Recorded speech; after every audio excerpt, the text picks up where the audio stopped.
அப்போது ஒய்ஃப் கூட இல்லையா இன்பா? இதுதான் நான் ஒவ்வொரு டைம் சொல்லிகிட்ருக்கேன், வீடியோலேயும் லைவ்லேயும் நான் சொல்லியிருக்கேன். நல்லா புரிஞ்சுக்கோங்க, நாங்கள் வந்து மேரேஜ் பண்ணியிருக்கோம், அதை ரெஜிஸ்டர் பண்ணியிருக்கோம், அவ்வளோதான். ரெஜிஸ்டர் பண்ணியிருக்கோம், நாங்கள் பண்ண மேரேஜே ரெஜிஸ்டர் பண்ணியிருக்கோம், அவ்வளோதான். அஃபிஷியலாக எல்லாருக்கும் தெரிகிற மாதிரி இன்னும் நாங்கள் மேரேஜ் பண்ணல, ஓகேங்களா? எல்லாருக்கும் தெரிகிற மாதிரி நாங்கள் அஃபிஷியலாக மேரேஜ் பண்ணதுக்கப்புறம் தான் நம்ம சேர்ந்து வாழ முடியும், இல்லைங்களா? ஆனால் நாங்கள் பண்ண மேரேஜ் வந்து ரெஜிஸ்டர் பண்ணி வச்சாச்சு.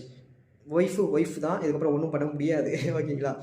பட் வந்து அஃபிஷியலாக எல்லாருக்கும் தெரிகிற மாதிரி இன்னும் நடக்கலை, ஓகேங்களா? அதை மஸ்ட்டு புரிஞ்சுக்கோங்க. இப்போ வந்து அவங்க அப்ராடில் இருக்காங்க, ப்ராஜெக்ட் விஷயமாக போயிருக்காங்க. அங்கேயும் சில மாதங்கள் இருந்துட்டு அதுக்கப்புறம் வந்துடுவாங்க.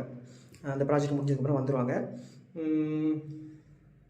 இதுதான், அதை ஃபஸ்ட்டு புரிஞ்சுக்கோங்க. இப்போ நான் வந்து முன்னாடி ஃப்ரெண்ட்ஸ் கூட இருந்தேன், அப்புறம் இப்போ தனியாக வந்திருக்கேன், ஓகேங்களா?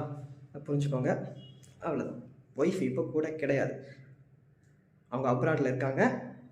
அஃபிஷியலாக கல்யாணம் ஆனதுக்கப்புறம், எல்லோரும் தெரிகிற மாதிரி கல்யாணம் ஆனதுக்கப்புறம் சேர்ந்து வாழ்வோம், ஓகேங்களா? இப்போ ஜஸ்ட் ரெஜிஸ்டர் பண்ணியிருக்கோம், அவ்வளோதான். பை.